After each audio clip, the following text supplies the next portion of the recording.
NFL draft is over. Did your team make the right pick? We together on the same track now, baby.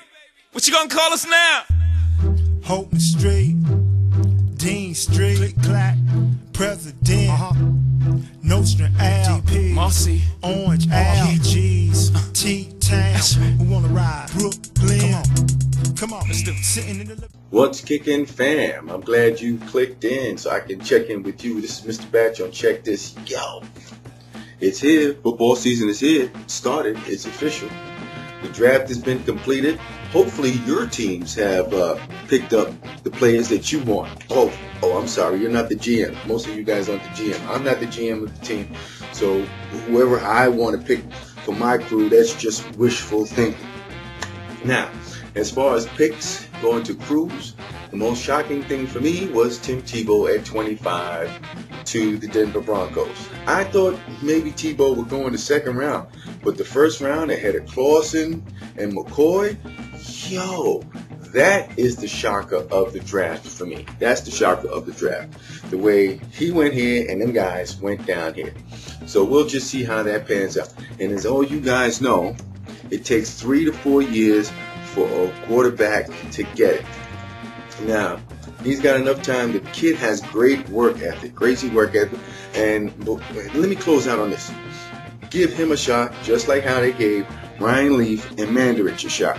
What you got to lose? All right, now let me get the big blue. All right, the Giants drafted very well. They addressed their needs on defense. They got that defensive end who everybody's like, oh, he's a project. Third down, rush specialist. You remember that scene when Bill Cowher was telling damn, I forgot my man's name, and he's like, just rush the quarterback. That's all I want from this kid. Just rush the quarterback. Then they got this big beefy defensive tackle, 6'6", 300 pounds, beef. Then they got a safety. Then they also addressed their needs with linebackers later on in the draft. So the Giants have taken care of their defensive needs via the draft, got some pieces together. So now we're going to have to see how these pieces fit. I'm not going to go into, this is what he did in college, etc., etc., etc. All I'm worried about now is how these defensive pieces are going to work with Perry Fuel's offensive scheme of the Tampa 2. I'm not too familiar with the Tampa 2. Now, if I'm correct now, Tony Dungy is doing. Now, if that serves me correctly, now he ran that with the Colts, and that most likely was during their Super Bowl run, which means that I'm going to have to take a look at some tapes and see how that works out. Also, Fuel was up in Buffalo, where he most likely ran that Tampa 2.